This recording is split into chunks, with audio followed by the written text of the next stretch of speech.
Lamine ইয়ামালের প্রতিভা নিয়ে প্রশংসার কমতি নেই। বয়স কম হলেও ইতিমধ্যে বিশ্ব ফুটবলের সবচেয়ে আলোচিত তরুণদের একজন হয়ে উঠেছেন বার্সেলোনা উইঙ্গার। প্রতিপক্ষের সমর্থকেরাও তার ফুটবল সৌন্দর্যের প্রশংসা করেন। তবে সেই ইয়ামালকে দলে নেওয়ার কোনো ইচ্ছাই নেই রিয়াল মাদ্রিদের কোচ হোসে মরিনহোর। ইয়ামালকে নিয়ে মরিনহো বলেছেন, আমরা তার সঙ্গে চুক্তি করতে যাব না, আমাদের দলে ইতিমধ্যে সেরা খেলোয়াড় আছে। মরিনহোর এই মন্তব্যে ইয়ামালের প্রতি অসম্মান নয়, বরং নিজের দলের উপর তার আস্থাটাই বেশি স্পষ্ট হয়েছে। অল্প বয়সে বার্সেলোনার আক্রমণ ভাগের গুরুত্বপূর্ণ অংশে ওঠা ইয়ামাল গত কয়েক মৌসুমে নিজের প্রতিভার জানান দিয়েছেন।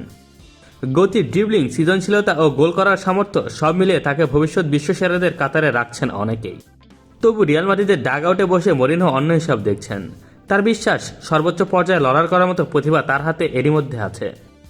তাই চিরপ্রতিদ্বন্দ্বী বার্সেলোনার তরুণ তারকাকে দলে টানার কোনো প্রয়োজনই দেখছেন না তিনি। নির্দিষ্ট কোনো খেলোয়াড়ের পেছনে ছোটার চেয়ে নিজের হাতে থাকা দলকেই এগিয়ে নেওয়ার বেশি মনোযোগী মরিনহো। ইয়ামালের মতো প্রতিভাকে প্রশংসা করেও তাকে নিয়ে আগ্রহ না দেখানো সেই বার্তায় যেন আরও স্পষ্ট করে দিয়েছে।